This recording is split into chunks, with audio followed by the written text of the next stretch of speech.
The Apollo University, University of Leicester. 35 lakhs fees for 3-year BTech CSE UK.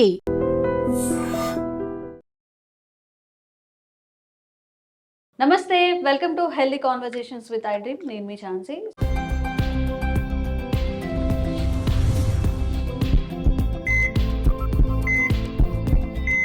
So ఈరోజు మనం Medicover హాస్పిటల్లో ఉన్నాము. Doctor Ranjith గారు మనతో ఉన్నారు, consultant neuro physician. So young జనరేషన్స్లో కూడా ఇప్పుడు బ్రెయిన్ స్ట్రోక్ అనేది ఎక్కువగా పెరిగిపోతుంది.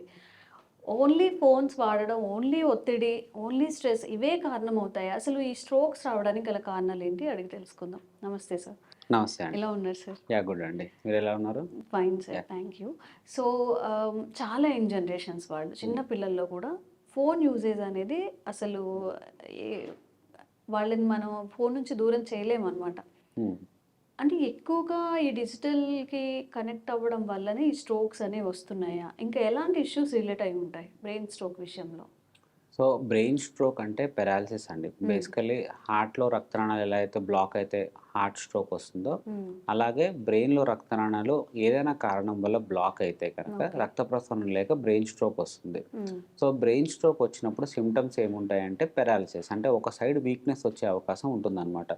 కుడివైపు కాలు చేయి పడిపోవటం, ఆర్ ఎడం వైపు కాలు చేయి పడిపోవటం, మాట రాకుండా అవటము, అంటే సడన్గా చూపు తగ్గిపోవటము, బ్యాలెన్స్ ఫంక్షన్ అంటే సరిగ్గా నడవలేకపోవటం, ఇలాంటి సిమ్టమ్స్ రావచ్చు. అంటే ఇప్పుడు ఒక వ్యక్తికి సమ్ హ్యాండ్ మూమెంట్స్ లేదు, చేతికి పక్షవాతం వచ్చిందని చెప్తుంటే, అంటే ఫస్ట్ బ్రెయిన్లో జరిగి ఆ తర్వాత బాడీ పార్ట్స్కి. అవునండి. సో ఫస్ట్ బ్రెయిన్లో కనుక బ్లడ్ క్లాట్ అయితే దాని నుంచి ఒకవైపు కాలు చేయి పని చేయకపోవటం ఇలా జరుగుతుంది అనమాట.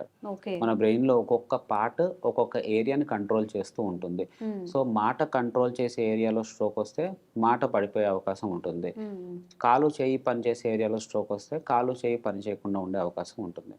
సో ఏ ఏరియాలో బ్లడ్ సప్లై కట్ ఆఫ్ అయిందో ఆ ఏరియాకి సంబంధించినటువంటి ఫంక్షన్ అనేది జరగకపోవచ్చు అనమాట. సో ఈ ఫోన్ యూసేజ్ వల్ల స్ట్రోక్ రావటం అనేది అంతగా రిలేషన్ లేకపోవచ్చు అండి. వేరే న్యూరలాజికల్ కండిషన్స్ రావచ్చు ఫోన్ యూసేజ్ వల్ల. బట్ ఈ స్ట్రోక్ అనేది ఎందుకు వస్తుందంటే అండి, ఏదైనా కారణాల వల్ల రక్తనాళాల్లో క్లాట్స్ ఫార్మ్ అయితే బ్రెయిన్లో. సో ఫర్ ఎగ్జాంపుల్ హార్ట్ యొక్క ప్రాబ్లమ్స్ ఉన్నాయి, ఆ హార్ట్ ఇర్రెగ్యులారిటీస్ వల్ల హార్ట్లో క్లాట్ ఫార్మ్ అయ్యి తల లోపలికి వెళ్ళింది అనుకోండి, తలలో పెరాలసిస్ రావచ్చు. ఆర్ బ్లడ్ వెజల్స్ యొక్క ప్రాబ్లమ్స్ ఉంటాయి, అంటే ఎథెరోస్క్లిరోసిస్ అని చెప్పేసి ఉంటుంది. దానివల్ల రక్తనాళాలు పూడుకుపోవటం అనమాట. ఎథెరోస్క్లిరోసిస్ అంటే కొవ్వు మొదలైన వాటి వల్ల రక్తనాళాలు పూడుకుపోవటం వల్ల బ్రెయిన్లో బ్లడ్ వెజల్స్ బ్లాక్ అయితే కనుక దానివల్ల కూడా స్ట్రోక్ రావచ్చు. చిన్న వయసులో వచ్చేటటువంటి స్ట్రోక్స్కి వేరే కారణాలు కూడా ఉంటాయండి. For example hypercoagulable states. Hypercoagulable states అంటే రక్తం పల్చగా ఫ్లో అవుతూ ఉండాలి బాడీలో. అలా కాకుండా దానికదే కనుక క్లాట్ ఫామ్ అయ్యే టెండెన్సీ ఉందనుకోండి, బికాజ్ ఆఫ్ హైపర్ హోమోసిస్టినీమియా అనే కండిషన్ కానివ్వండి, ఏదైనా factor 5 leader mutation, proteinous deficiencies, antiphospholipid antibodies, APLA syndromes అని చెప్పేసి అంటుంటాం. వాటి వల్ల, అంటే ఇలాంటి కండిషన్స్ కొన్నిటి వల్ల రక్తం గడ్డకట్టే టెండెన్సీ ఎక్కువగా ఉండి అలా క్లాట్స్ కూడా ఫార్మ్ అయ్యి స్ట్రోక్ రావచ్చు అనమాట. సో యూజువలీ బ్రెయిన్ స్ట్రోక్స్కి కారణాలు ఇవి ఉంటాయి. ఓకే. అండ్ బ్రెయిన్ స్ట్రోక్తో పాటుగా ఫిట్స్ కూడా, అంటే ఇంతకుముందు ఎక్కడో, అంటే మొత్తం క్లాస్ రూమ్ మొత్తంలో, క్లాస్ కాదు ఒక హోల్ స్కూల్లో ఎవరో ఒక్క స్టూడెంట్ అలా ఆ ఇష్యూస్ ఫేస్ చేసేవాళ్ళు. మీరు రీసెంట్ టైమ్స్లో ఫ్రమ్ ద పాస్ట్ 10 years నుంచి ఫిట్స్ కూడా ఎక్కువగా ఆ రిలేటెడ్ పేషెంట్స్ వస్తున్నారు. దీనికి ఏంటి కారణాలు ఏమై ఉండొచ్చు? సో సీజర్స్ అనేవండి ఎక్కువ మటుకు చిన్నపిల్లల్లో చూసేటటువంటి సమస్య. అంటే సీజర్స్ కానివ్వండి, స్ట్రోక్ కానివ్వండి, ఏ వయసులో అయినా రావచ్చండి. అంటే చాలా చిన్నపిల్లల నుంచి పెద్దవాళ్ళ వరకు ఏ వయసులో అయినా రావచ్చు. స్ట్రోక్ అనేది చూస్తే కనుక ఎక్కువగా 50 ఏళ్ళు పైబడిన వాళ్ళల్లో వస్తుంటుంది. ఈ సీజర్స్ అనేది ఎక్కువగా చిన్న వయసులో స్టార్ట్ అయ్యే అవకాశం ఉండే సమస్య అనమాట. సీజర్స్ అంటే ఎపిలెప్సీ, అంటే కాళ్ళు చేయి కింద మూర్ఛ అని చెప్పేసి అంటుంటారు కదా, అది సీజర్స్ అనమాట. సో ఈ సీజర్స్ దేనివల్ల వస్తుందంటే అండి, తల లోపల ఎలక్ట్రికల్ డిస్ఫంక్షన్, అంటే మన తల లోపల కాన్స్టెంట్గా ఒక ఎలక్ట్రికల్ యాక్టివిటీ అనేది ఉంటుందన్నమాట. ఆ ఎలక్ట్రికల్ యాక్టివిటీలో డిస్టర్బెన్సెస్ కనుక వస్తే ఒక షార్ట్ సర్క్యూట్ లాగా జనరేట్ అయ్యి అది బ్రెయిన్ మొత్తం ట్రావెల్ చేయటం వల్ల మనిషి కింద పడిపోయి కాలు చేయి కొట్టుకోవడం అనేది జరుగుతుంది. సో అది కొన్ని జెనెటిక్ రీజన్స్ వల్ల అలాంటి ఎలక్ట్రికల్ డిస్ఫంక్షన్స్ జరగవచ్చు. కొన్నిసార్లు స్ట్రక్చరల్ డిసీజెస్, అంటే బ్రెయిన్ చిన్నప్పటి నుంచి కొంచెం సరిగ్గా ఫామ్ కాకపోవటం వల్ల కానివ్వండి, లేకపోతే ఏదైనా ఇన్ఫెక్షన్ వచ్చి తగ్గటం వల్ల, ఏదైనా మచ్చలు ఫార్మ్ అవటం వల్ల కానివ్వండి, ఆర్ కొంతమందికి స్ట్రోక్ రావటం వల్ల ఆ క్లాట్స్ ఫార్మ్ అయ్యి ఆ రీజన్ నుంచి గ్లయోటిక్ ఫోకస్ అని చెప్పేసి ఫార్మ్ అయ్యి ఆ రీజన్ నుంచి ఫిట్స్ రావటము, ఆర్ ఏదైనా హెడ్ ఇంజరీ అయితే అంటే ఇంతకుముందు తలకు దెబ్బ తగిలితే ఆ రీజన్లో ఒక గ్లయోటిక్ ఫోకస్ లాగా ఫార్మ్ అయ్యి దానివల్ల సీజర్స్ రావటము, ఇలాంటివి వస్తుంటాయి. బట్ చిన్న వయసులో చూసిన వాళ్ళకి, చిన్న పిల్లల్లో చాలా మటుకు సార్లు ప్లెయిన్ ఎలక్ట్రిక్ డిస్ఫంక్షన్ వల్లనే సీజర్స్ వస్తూ ఉంటాయన్నమాట.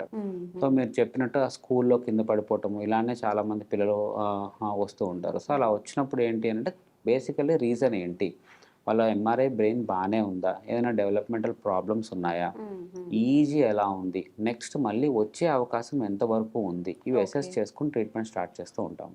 ఓకే. ఇప్పుడు నార్మల్గా జెనెటికల్గా ఇప్పుడు మేనరికం పెళ్ళిళ్ళు అంటూ ఉంటారు కదండి. సో అట్లా ఏమైనా 3 జనరేషన్స్ 4 జనరేషన్స్ మ్యారేజెస్ చేసుకున్నప్పుడు ఈ ఫిట్స్ కానీ ఈ బ్రెయిన్ స్ట్రోక్ కానీ ఇవి వచ్చే అవకాశం ఉంటుందా? సో యూజువల్లీ ఏంటంటే అండి, జెనెటిక్గా సీజర్స్ వచ్చే టెండెన్సీస్ అంటే జెనెటిక్ ఎపిలెప్సీస్ అని చెప్పేసి ఉంటాయండి. సో జెనెటిక్గా సీజర్స్ వచ్చే టెండెన్సీస్ ఒక 5 to 10% ఆఫ్ ఎపిలెప్సీ కేసెస్ జెనెటిక్గా ట్రాన్స్ఫర్ అయ్యి చెప్పి పేరెంట్స్కి ఉంటే పిల్లలకు రావడం అలా జరుగుతూ ఉంటుంది అనమాట. సో వాళ్ళల్లో ఏంటి అంటే మేనరికపు పెళ్ళిళ్ళు చేసుకునే వాళ్ళల్లో బికాస్ ఆ జీన్స్ ఎక్కువగా ట్రాన్స్ఫర్ అయ్యే అవకాశం ఉంటుంది కాబట్టి, సో వాళ్ళకి పేరెంట్స్ కనుక ఉంటే పిల్లలకు వచ్చే అవకాశం అనేది కొంచెం ఎక్కువగా ఉండే అవకాశం ఉంటుంది. So same holds good with stroke. Stroke కూడా ఏంటి అని అంటే కొంతమందికి జెనెటిక్ మేకప్ వల్ల అంటే వాళ్ళ జీన్స్ వల్ల తొందరగా ఎథెరోస్క్లిరోసిస్ వచ్చే అవకాశం ఉంటుంది, అంటే చిన్న వయసులోనే స్ట్రోక్ వచ్చే అవకాశం ఉంటుంది. కొంతమందికి వాళ్ళ జెనెటిక్ మేకప్ వల్ల హైపర్ డిస్లిపిడీమియా అంటే కొలెస్ట్రాల్స్ ఎక్కువ ఉండటం కానివ్వండి, కొంతమందికి కొన్ని రకాల మైటోకాండ్రియల్ డిజార్డర్స్ అని చెప్పేసి అంటుంటాం, అలాంటివి రావటం కానివ్వండి అవకాశం ఉంటుంది అనమాట. సో వాళ్ళకి కూడా ఎవరైనా పేరెంట్స్కి ఉంటే కనుక పిల్లలకు వచ్చే అవకాశం అనేది ఉంటుంది. ఓకే, మరి దీనికి ట్రీట్మెంట్ ఏంటి? ఎన్ని ఇయర్స్ మనం ఇది వాడాల్సి వస్తుంది? సో ఏదైనా సరే అండి, సో స్ట్రోక్ కనుక వస్తే, ఒకసారి స్ట్రోక్ వస్తే యూజువల్లీ దానికి కారణం ఏంటి అని చెప్పేసి తెలుసుకోవడానికి ట్రై చేస్తామండి. సో కారణం ఏంటి అని చెప్పేసి ఫర్ ఎగ్జాంపుల్ ఈ కొలెస్ట్రాల్ ఎక్కువ ఉండటం వల్లనే వచ్చింది, ఆర్ హైపర్ టెన్షన్ వల్ల అంటే బ్లడ్ ప్రెషర్ ఎక్కువ ఉండటం వల్ల వచ్చింది, ఆర్ షుగర్ వల్ల వచ్చింది, ఆర్ హైపర్ హోమోసిస్టినిమియా వల్ల వచ్చింది. అలాంటి కొన్ని కండిషన్స్, ఆ కండిషన్స్ ఐడెంటిఫై చేయడానికి ట్రై చేస్తాం, దాన్ని కరెక్ట్ చేయడానికి ట్రై చేస్తాము. దానితో పాటు ఫర్దర్గా క్లాట్స్ ఫామ్ కాకుండా యాంటీప్లేట్లెట్స్ అంటే బ్లడ్ థిన్నర్స్ అనేది స్టార్ట్ చేస్తామంటే. సో బ్లడ్ థిన్నర్స్ అనేది చాలా మటుకు మందికి ఆల్మోస్ట్ లైఫ్ లాంగ్ అవసరం పడతాయండి. సో పెద్దవాళ్ళకైనా లైఫ్ లాంగ్గా వేసుకోవాల్సిన అవసరం పడుతుంది అనమాట. ఒకసారి ఇస్కెమిక్ స్ట్రోక్ వచ్చింది అని అంటే చాలా రేర్గా కొంతమందికి 3 monthsలో మానేసి ఆపే అవకాశాలు ఉంటాయి. But you can imagine that almost 99% of people will require blood thinners for life long. Okay, so ఇది complete information about brain strokes and fits and ఈ రిలేటెడ్ ఇష్యూస్ ఏదైనా మీరు ఫేస్ చేస్తున్నట్లయితే, ఇంకేదైనా కాంప్లికేషన్స్ ఫేస్ చేస్తున్నట్లయితే కూడా కామెంట్ చేయండి. తప్పకుండా దాని మీద కూడా వీడియో చేసే ప్రయత్నం చేస్తాం, అవేర్నెస్ కల్పించే ప్రయత్నం చేస్తూనే ఉంటాం. Thank you sir.